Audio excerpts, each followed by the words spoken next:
the guy who's right on top of you takes a knife to the throat. He drops his sword and just draws back as fast as he can. The two guys that are rushing you both just have clubs. One of them takes a knife, but then there's another one just as you regain your balance, and he goes, whoa, woof. He swings at you, you duck. Roll, beat a 9. 1. Rack! Roll one more time. 14. He brains you. You take 12 to the head. Goof! You see him just go down. And the guy turns to you. Whoa! I've got my other dagger, and I lunge at him. You lunge at him. He's got range on you, but the club is only like this, but you see that it is like, it's more like a tomahawk. It's long and it has a stone that somebody put into a like tree limb and it grew around it. If I get in close enough, that club... You go in close as he swings. This is just going to be whoever's faster. You're a better 20. physical specimen. There we go. He doesn't even know what hit him. He goes, whoa! You go in, whoosh, come in like this. Right below the rib cage, into his heart. He just drops like a sack of potatoes. You instinctively just draw out the knife before he drops, and you look around. Roll 20-sided one more time. 17. None coming this way. You saw a group of them coming like this, but you see the entire group stop and run away. How many? 4, but they're gone. Boric behind us. You look, Boric behind us, and Boric and Simone had just utterly cleaned out the ones in front, but they're quite a ways away from you. And they turn, and just as Boric and Simone turn, they've disappeared and they've ran. Boric runs after them, but just to like, they crested like a small like ridge with a couple boulders. Boric runs to that ridge and looks out. One of you roll 20. Am I coming out of my stupor? We will see. 13. Boric, when he gets to the top of the ridge, he ducks down like this, and he looks out, and then he walks backward down the ridge until his head is level with it, and then he turns, gives a gesture like, all good, and he trots back. He says, I think the remnants of the ones we fought before. Well, we can't stay here. We're sitting ducks. We could get ambushed at any moment if they gain a little more courage.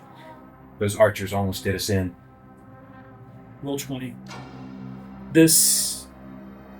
Roll 20. 4. You are at -5 to the head. Okay. This is what we call a hero saving throw. Okay? This requires an extremely high number. And I'm going to give it to you right now. Very low. Great. Is this considered a combat one?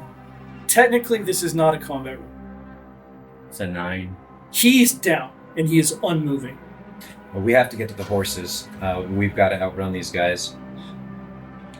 Boric kneels before him. Roll one more time.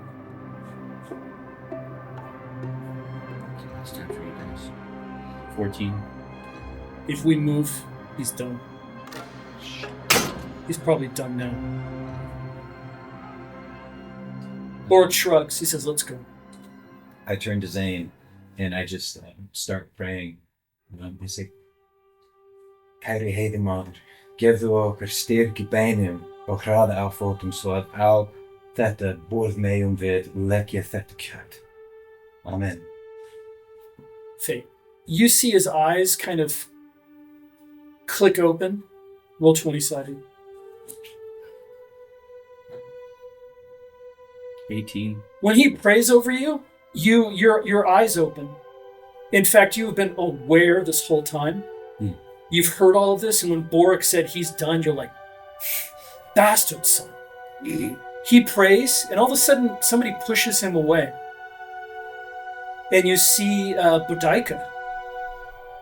And she kneels by you on the same day, partner. She slaps your face, says, come. She helps you up. Roll 20-sided one more time. So I'm dead, I guess. Sounds like it. It's a leaner. It's a leaner. 1. Hey, Okay, I'll allow it.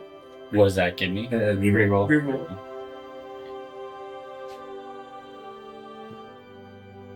Oh, God dang it. It's meant to be. Yeah, Angel. This one, Angel Story, 20. That has to be played before he rolls, but if you want, I will allow it. For how? If you give me that and 10 fate, I'll allow it. I can afford that. Okay. We can't So, lose another 8. That 10 fate. Stuart, all right. 20. Boudica is leading you away, Mm-hmm. and you just there's something in you where a voice, and not necessarily a good voice. Okay, so you're not being spoken to by angels. This might actually be something else entirely. It's a voice that says, 2 paths have you, Jaeger.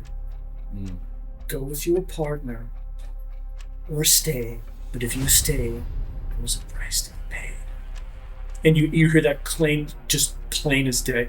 Yeah. But it's not, it may not be an evil voice, but it's not a good voice. Yeah. It's more like it's rough. It's a rough voice that you hear.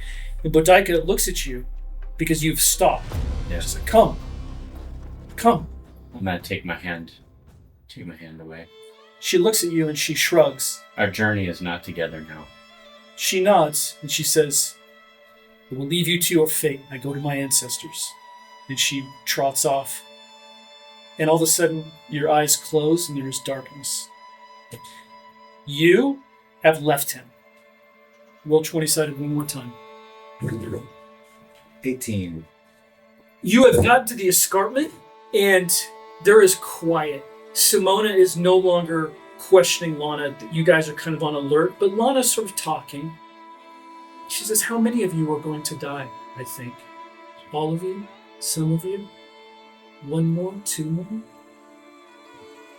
Does this need to happen? Why do you do this? Why do you come and get me? Worry not about our deaths. We all have our reasons for being here. I know I'll join the feast when I die. I could save you. You know your wounds are different. Yes? Yeah, start to get easy. It isn't me. What's wrong with me? I know. And I could probably do something about it. For a price. Simona goes, shut up! Which gods do you serve? Shut up! Lana shrugs and she says, oh, you know, I am of the saints, but it's not me or the gods that would be doing it. I just need to have a talk. And all of a sudden, right in that moment, one of the cats jumps on her shoulder. And the cat kind of stares at you. I don't understand. She says, Simona goes, quiet! Quiet! And Lana says, just let me walk away for a little bit. I will come back. No, she goes nowhere. Boric, forbid her from leaving. I don't care if you have to drag her. I don't care if she's a noble. I don't care if she's a noble woman. She does not leave our sight.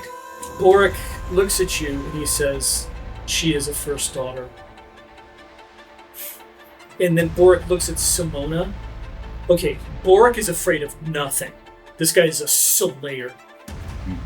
But when you say that about Lana, he kind of looks at her, looks at you, and his look is like frantic, like what you're asking him to do is suddenly putting him in a position that's out of his control. But he looks at Simona and he says, you are in charge of her, yes? And Simona says, yes! She's going nowhere, she's going with us. He's right.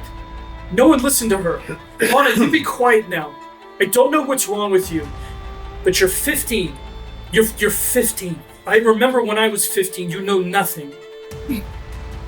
You know nothing. You will come with us. And yes, I will tie you to me if I need to. And everyone will understand because you are 15. You are a girl. Well, if I'm a girl, why am I to be married anymore? I'm a woman.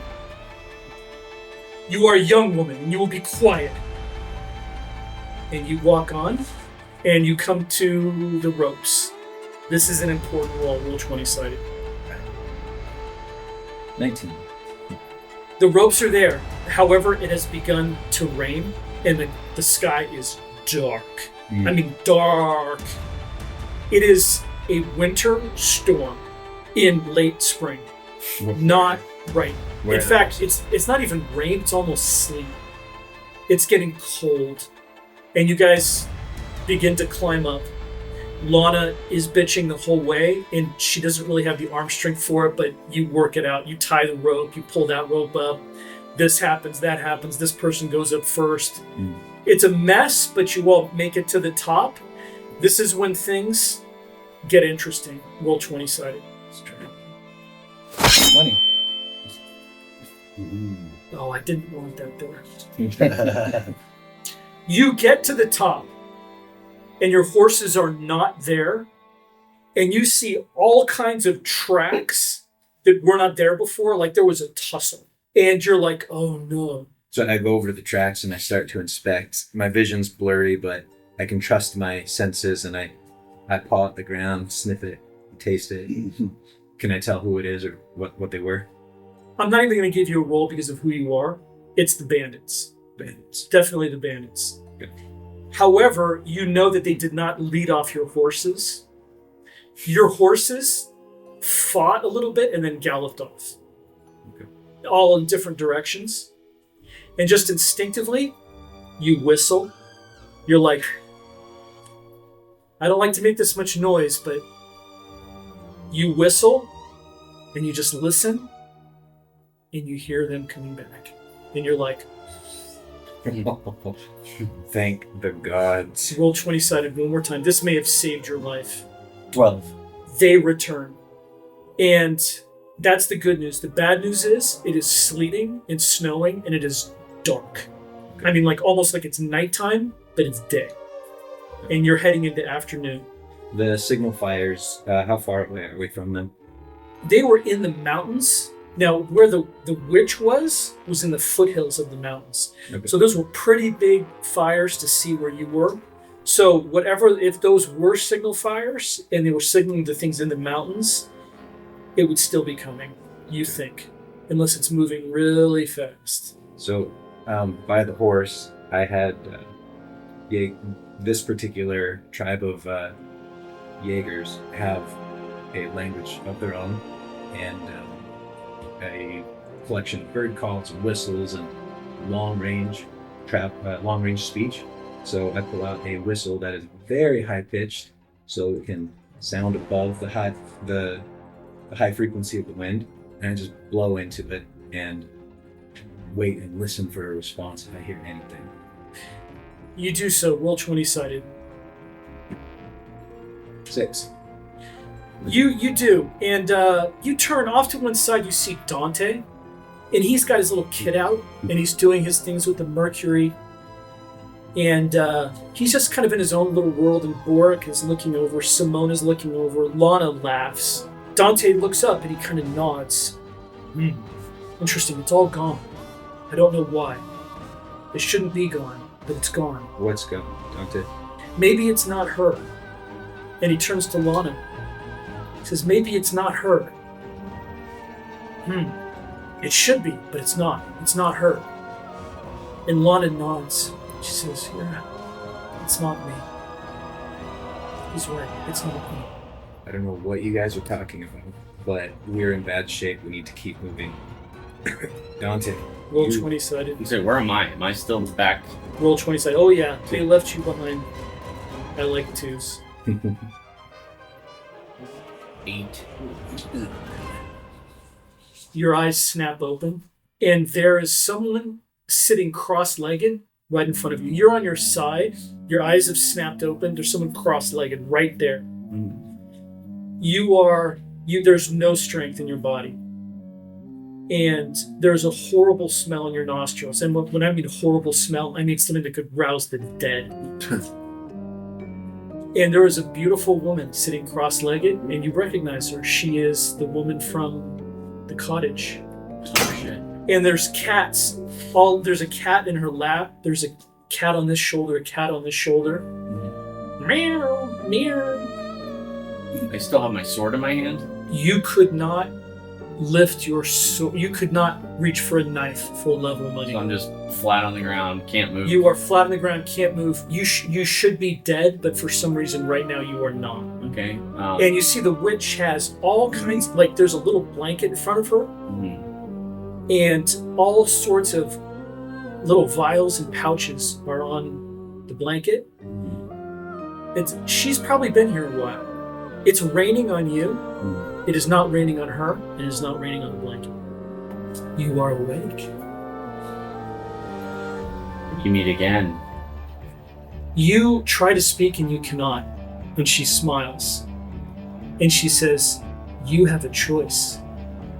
You will blink yes once. You will blink no twice. And that is how you will communicate with me. Do you understand? You blink once.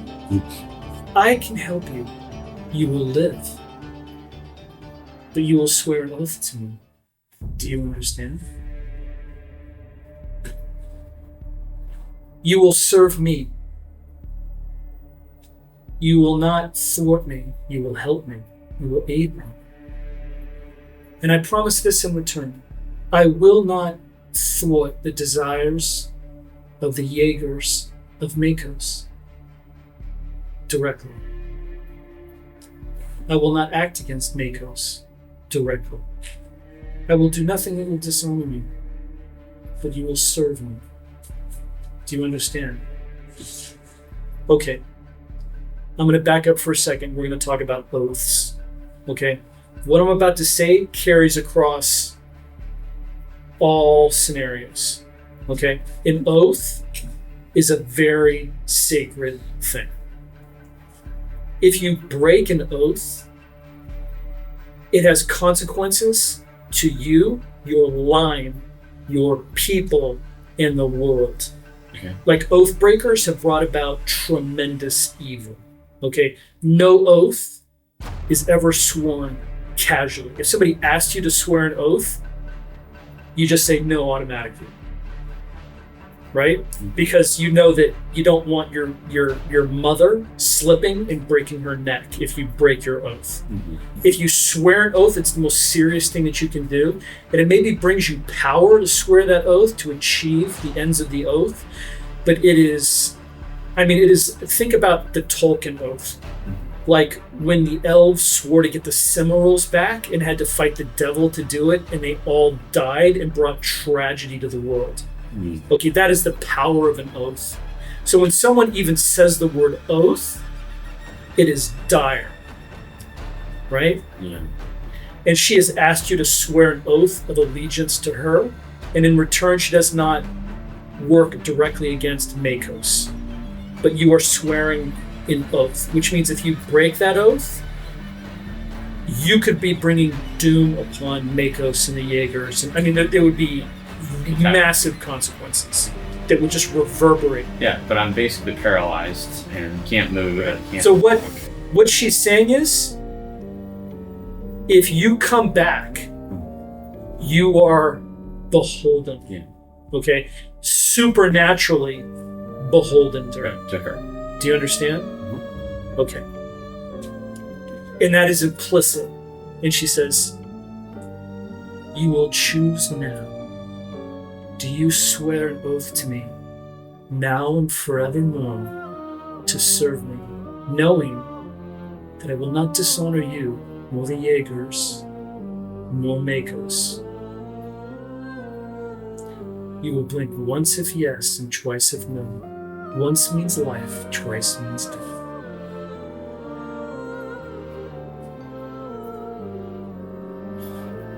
You will decide now. Was that one blink? She gets to work on you. Her whole expression changes, and it's just like she launches into you, and she's like, hurry, drink this, do this, do that. And she's bandaging you, like there's just a frantic urgency to her. Jesus. Roll 20-sided one more time. 19. A 19 can either mean I save you or I kill you in this instance. For what you have sworn is fell. But you fall asleep several times. And when you wake, there is strength to your limbs. And she is before you, and you see she is exhausted, and there's like blood and bandages and herbs and vials, all kinds of things that you've never even seen. I mean, this is a witch who has worked upon you supernaturally, naturally, in every way that she could, and you feel much better, like you could actually even give up. Like this wound happened a month ago and you have survived it, because it would take you. I've got full use of my arm again. You have full use of your arm. And she actually puts a hand to your cheek. She says, how do you feel? Alive. I've been remade by you. You have indeed. And she actually puts her hand through your hair. She is beautiful. Gorgeous. And there's just something about her. She is just raven hair, pale skin, blue eyes, beautiful face, young. She's not even wearing that much. She doesn't look cold. And you are sort of taken by her. And you say to yourself, if I am enchained, these are very pleasant chains. These are pleasant chains indeed. And she says, come, we must help Lana. I'm not sure what we're doing yet, but we have to help her. Do you understand? Yes. I don't know whether she's going where she's going or whether she's coming with me. We will see. But I don't know. I don't know what we're doing yet. Do you know where they're going now? Back to the ropes. She says, all right, very well. Do you know the way there? Yep. All right. And then she turns like this, and you turn your head, and you're like, oh, and you're kind of taken aback, because you see 3 of those goblins. They're about this high off the ground, long nose, ears green, just foul, pussy, ugly, dirty, evil. But they're standing kind of straight up, and she turns and she says, Irok, can you follow us? She says, yes, as you wish. She says, okay. She goes, lean on. Can you stand? And she helps you up. She says, take us to the ropes. Alright, so... And you kind of look over at the goblins, and the goblins nod at you. Like you are one of them. Great. Can't wait to see what happens here. Off we go. You lead them off, and she is barefoot. But you see she's almost skipping where there are stones and briars and everything.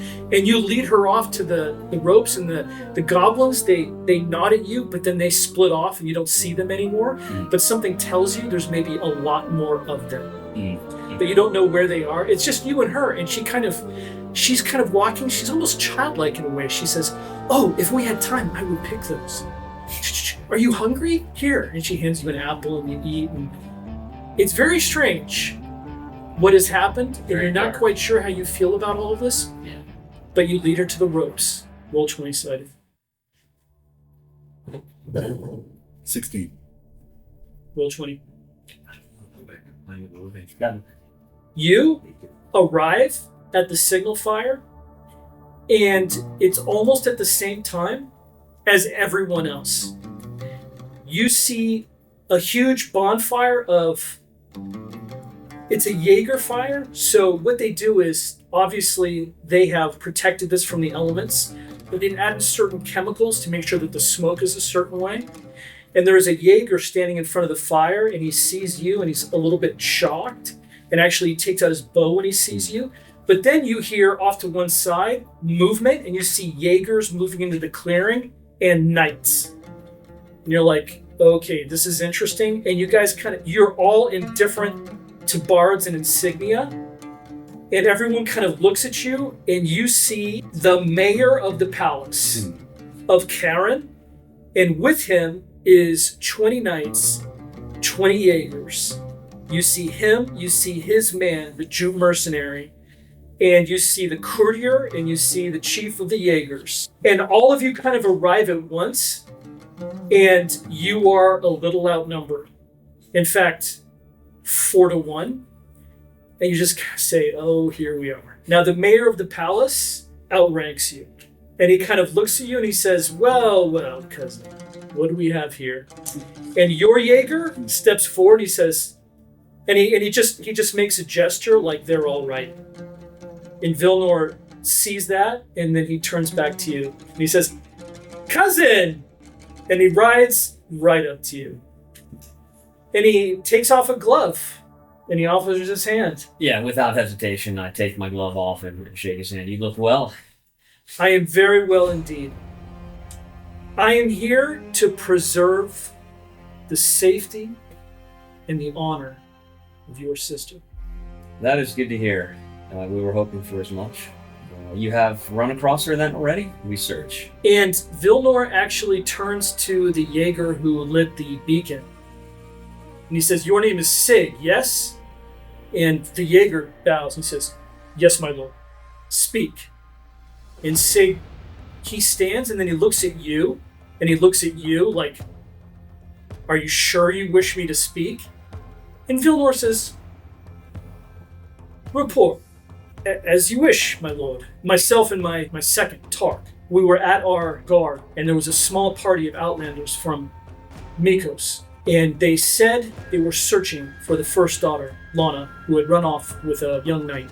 A priest took Tark aside and said that we were not to trust anyone.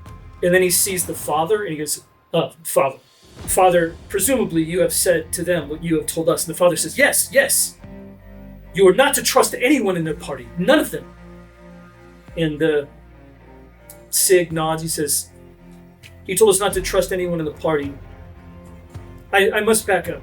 Do you know about the little tracks? And Vilnor says, no. We have been finding these little tracks, like little men in boots. But we have never been able to find who they belong to, for they disappear back off the escarpment. The escarpment is the cliff on the edge of the lands. We have finally found who these little boots belong to, some sort of goblin.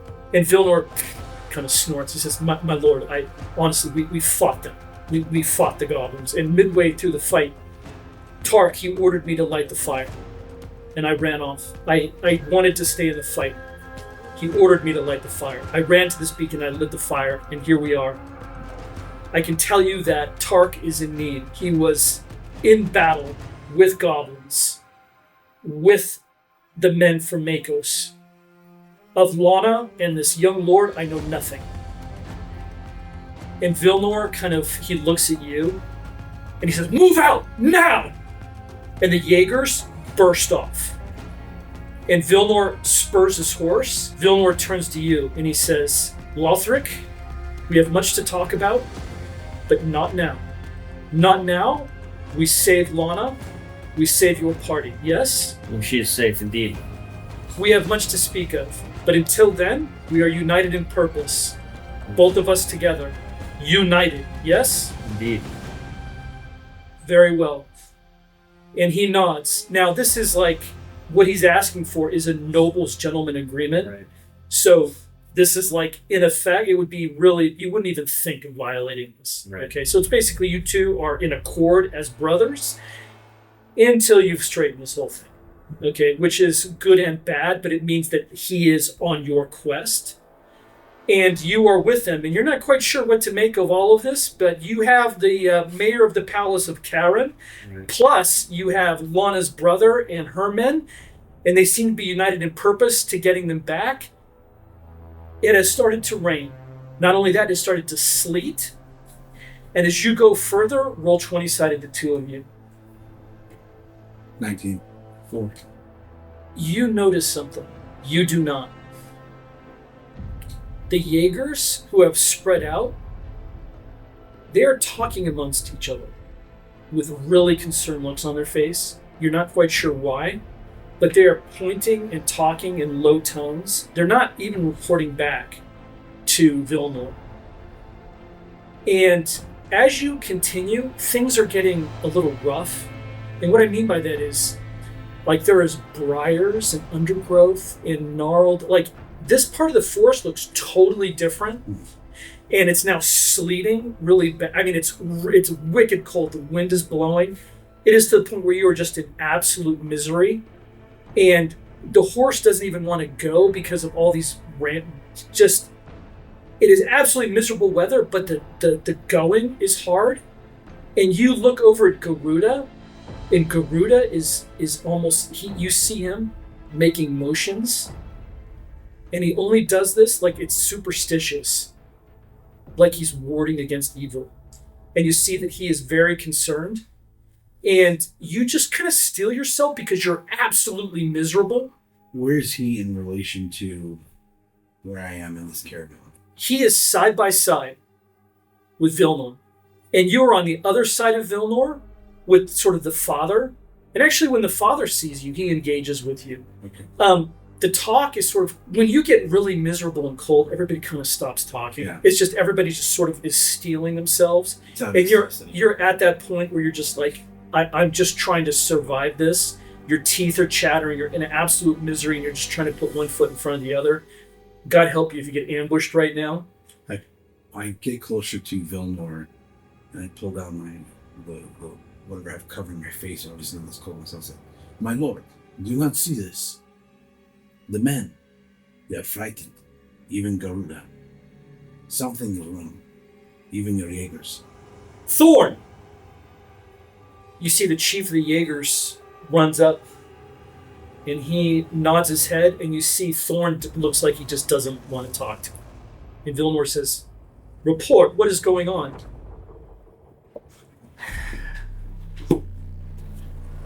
My lord, as you know, all of the Jaegers we have with us, this was their guard. They radiate out from the tower, and they protect this area. They know this area well.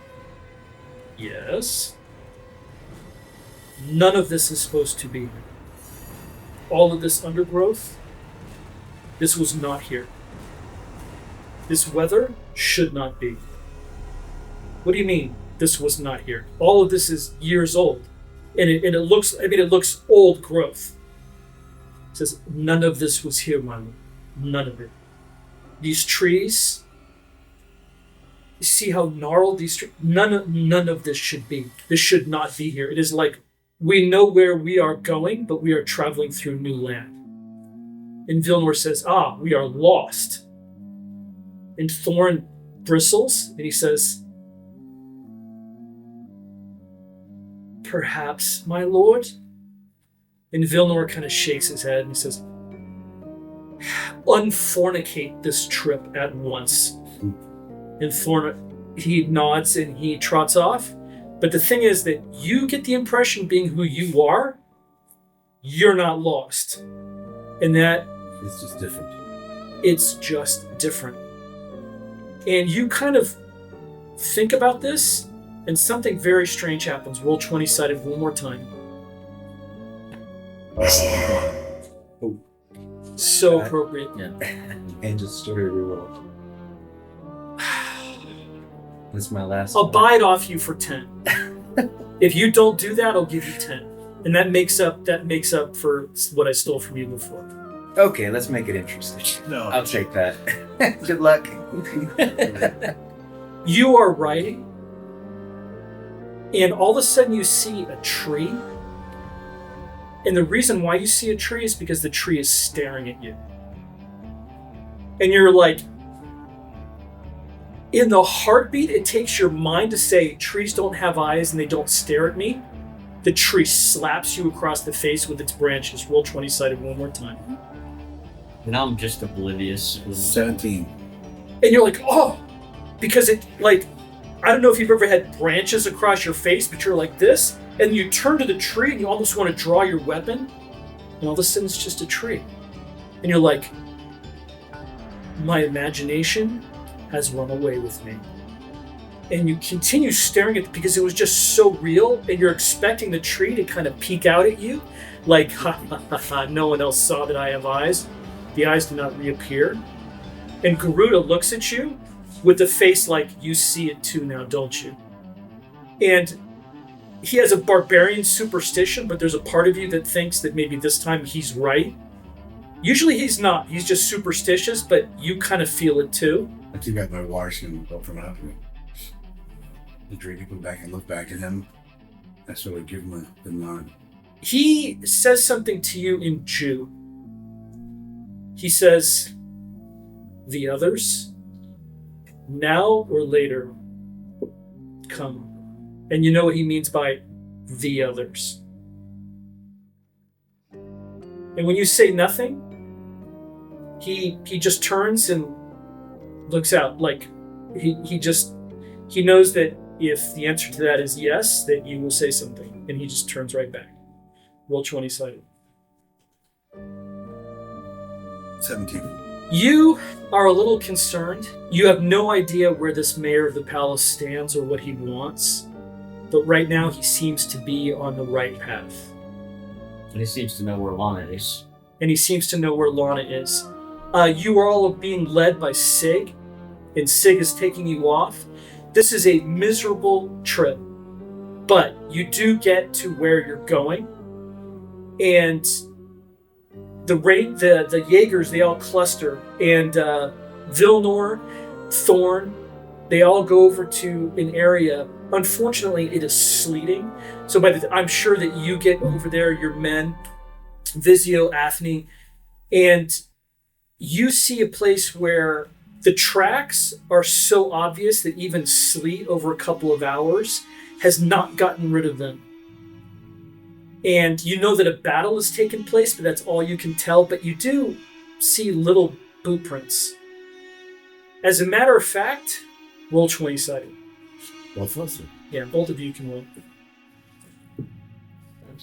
Yeah, 20. And oddly enough, the Jaegers were so concerned with these tracks that they did not spot something, but you do. And you almost, in fact, I want you to put down perception experience and eyesight experience on your paper. You see a pile of branches that's been artfully made to look like maybe bushes, and underneath them are bodies. And you spot this before anyone else. Now, these Jaegers are so good that when you perk up, they immediately look where you're looking, and they go there, and they start throwing off the branches, and you see dead goblins. This is something out of myth and legend. I've never seen these before. You have never seen this before, and you are taken. In fact, everybody draws back. These creatures are about yay high, long noses, green skin, long ears, ugly, vicious, foul-looking. I mean, sores. Everything they have is crude but functional and covered with crap and pus and dirt. They are dirty, foul, but oddly, everything on them is battle-worthy. If that makes any sense at all. Yeah.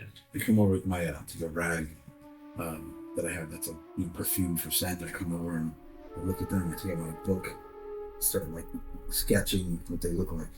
I'm going to give you 5 fate to catch you up. In fact, I'm going to give... This is to catch up. Sometimes we get ahead of ourselves. I want you to go ahead and put 20 fate. Okay, I'm going to give you a word of 20 fate for everything that's happened so far. Okay. And I'm going to give you 5 fate, and I'm going to give you 5 fate. Okay, to catch you guys up. How many did I give you? 5. Okay. The reason why you...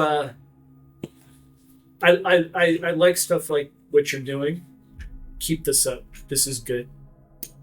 You will earn many more fate doing this kind of stuff. What, by nearly dying? You do it so well. Knocking on death's door. These goblins have been they have been killed, and as a matter of fact, there are broken arrows in them that are very obviously from Meikos and Karen. You can tell. Oh, is this the goblins? Were you looking at me? Yeah, if you're there, yeah. Yeah, I'm close by. I looked at Vilnor. I meet your eye, and I said, I looked at Vilnor, confused. I've never seen that. Is this common in your lands? Vilnor looks at you. What are these things? I've never seen their like. There are myths and legends. That is all. But the myths and legends of my land are the myths and legends of yours. I'm gonna wave my hand over some of the bodies and see if I can feel anything ardent, magical, or anything. Roll 20 sided. Natural 20. I want you to put down experience for touch. I want you to put, I'll give you 2 fate. And as you do so, you have never actually seen goblins before. They are grounded in this world, but they were created by magic. They are inherently magical. They are abominations. They are not as they should be, created by dark gods long ago by the abomination of other creatures. That much is obvious, and that much the legends tell you. Their gear is fine. Although ugly, foul, and disgusting, it's all, the goblin knives are, everything is well made on them. Even their boots, they have hobnailed boots. Everything is well made, and they have been cared for. The legends say that creatures such as this, if they are not cared for and led, they devolve. If they are led, they tend to be braver, better, more organized, more taken care of. These creatures have been taken care of. In fact, they're not half as filthy as they should be, which is really interesting. And Sig, he is with you, and he says, well, these are them. And there are no bodies of our own. They fought them off. I lift one of their lips, I look at their lips, and I point at the teeth, not knowing this is true at all. So, these goblins, they serve a master. They're cleaner. How do you know such things? Look at the quality of their teeth. I look at the teeth. I have no idea what they're supposed to look like. You must be some expert. I'm rolling my guile skill, which is like deception. It's 15. This is totally out of everyone's, I want to say comfort zone, but it goes so much further than that. It almost challenges your idea of what the world is. You're used to dealing with the world of men and the machinations of men. This means there's something else out there. This means that maybe men should be a little bit more united against that which is foul. Or maybe men could ally themselves with what is foul to get what they need from other men. Who knows? There's been no rumors or whispers of any supernatural. There are rumors and whispers of the supernatural. There's rumors and whispers of magic, of supernatural creatures, but it's all just in the realm of mythology. It's all like, well, the priests tell us this, the historians tell us this, the sages tell us. I've never seen it. You ever seen a miracle? You ever seen magic? And everyone shakes their head no. That's for the priests, for old women. Old women in their prayer beads in the chapel. They pray to the saints. They're afraid of death. I'm a warrior. I don't believe in any of that stuff. And all of a sudden you've come across something that is prima facie evidence of the supernatural. And you are all taken aback, and there is a quiet to everything and a solemnity. And everyone hangs on his words because he seems to know what he's talking about. And the truth is that people put people like him on kind of a pedestal because he doesn't come off as a warrior. He doesn't come off as someone who wants to get one over on you, wants to be a bigger man or a better man. He doesn't come off as someone who's going to talk to the girls that you're interested in or whatever. He just comes off as a mentor, as a teacher, as an elder, as a master. And he's someone who has information from a different land and great wealth. And people like him are appreciated. It's a great status symbol to have someone like him in court. And unfortunately, you wish you could bring him back to Meikos. But he will probably end up with Vilnor, unfortunately. And the one that you had, Dante, is one of these crazy people that have run off south, and right. You have heard nothing but bad things about him, which makes you wonder. You've actually met Dante, though, okay. But he came off as he did in most of your interactions. Just someone who was very wise, who was in search of knowledge, and was also very friendly to you and the people of your house, including Lana. Both Father Ivor, the priest that you guys have met up with, and Dante spent a lot of time with Lana. Now, of course, with someone like Lana, it's like Lana's talking with Father Ivor over here, and 15 feet this way is 3 ladies in waiting. You know, she's never alone with anyone. So, like, we're not talking about any behavior that's, you know, untoward at all. Okay. Yeah, I'm turning to him, looking at. I don't even know your name, sir. My mother, Mirelos. And you? You come a long way.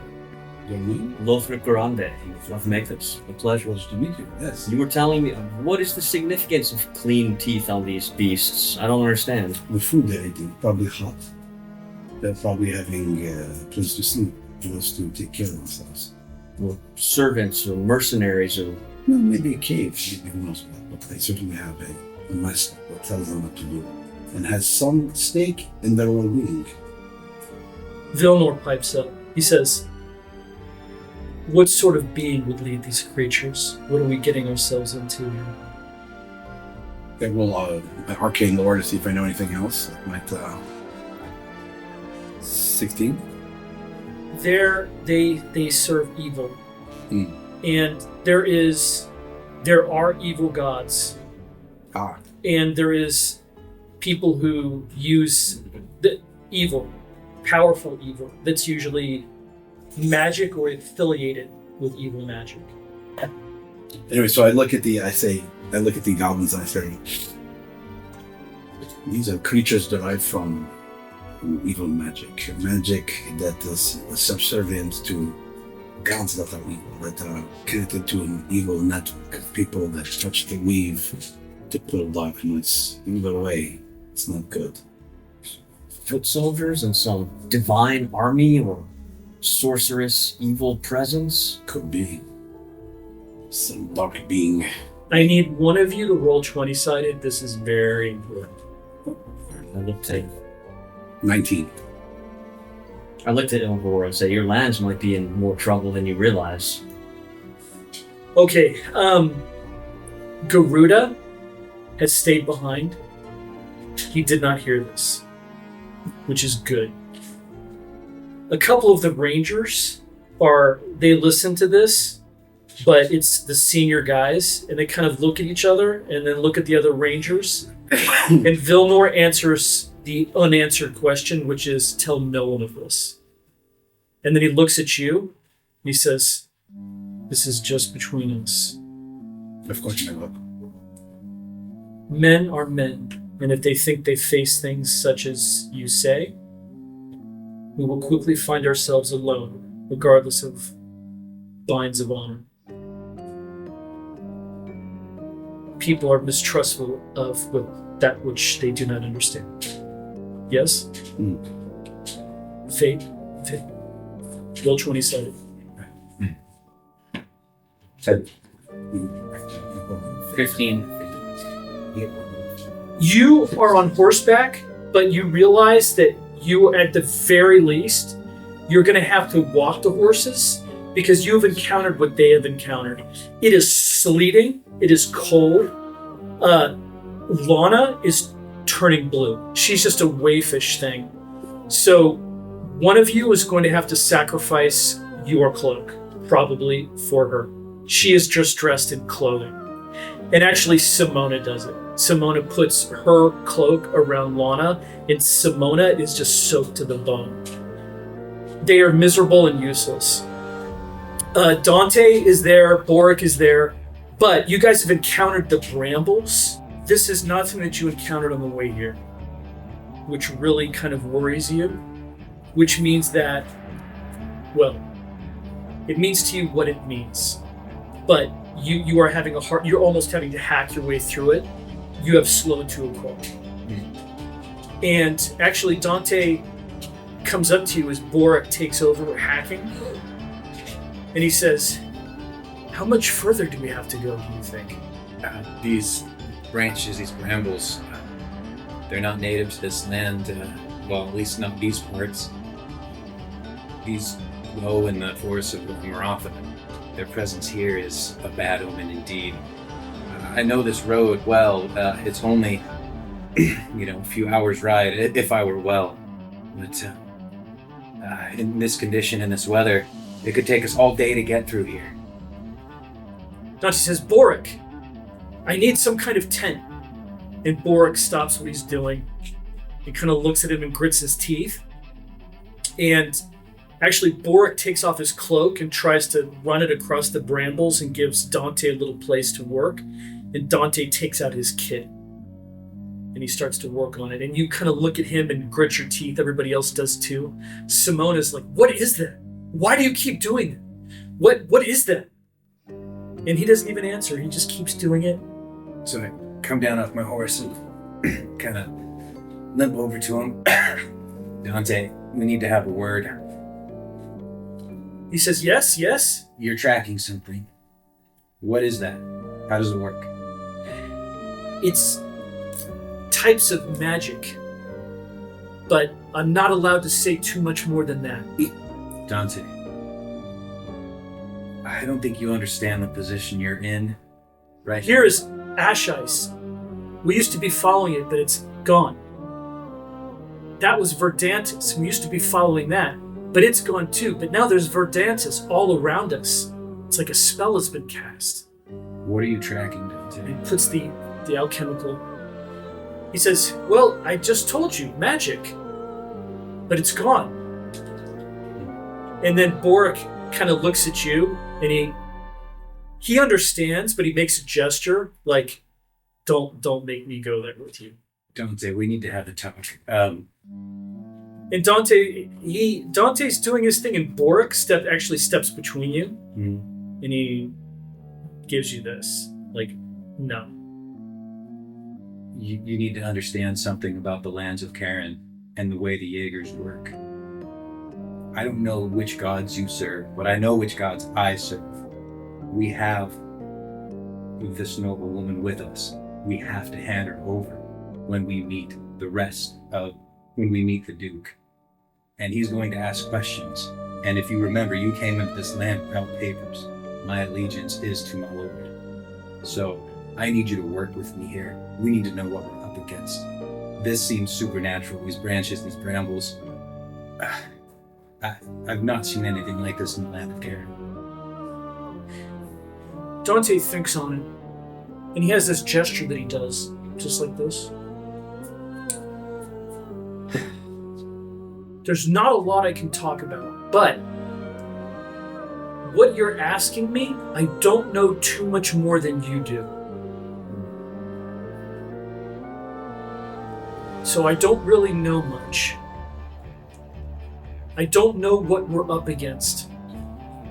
And I don't even know if what I thought before was true. I see. This device of yours, you said it follows magic, yes? Was it good at tracking anything else? No. I see. Well, we need to press on and get through these brambles, but we're in no condition to keep going. I think we need to make a fire, make camp, and keep watch.